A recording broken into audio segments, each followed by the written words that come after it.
নারায়ণগঞ্জে সকাল থেকেই বৃষ্টি হচ্ছে।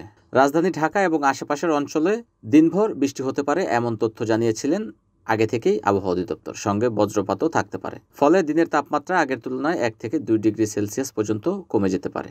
বৃহস্পতিবার 29শে মে এমন তথ্য প্রকাশ করেছে আবহাওয়া অধিদপ্তর। সকাল 7টায় পরবর্তী 6 ঘন্টার মধ্যে ঢাকা সহ পার্শ্ববর্তী এলাকার পূর্বাভাসে এ তথ্য জানানো হয়েছে। আর এতে করে দুর্ভোগে পড়েছে অফিসগামী ও যারা ঘর থেকে জরুরি কাজে বের হয়েছেন তারা।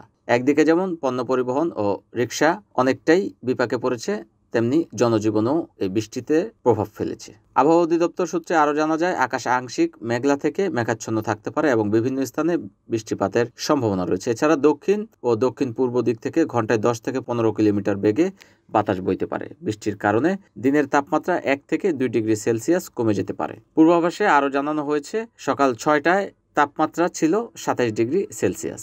একই সঙ্গে বাতাসের আর্দ্রতার পরিমাণ ছিল 83%।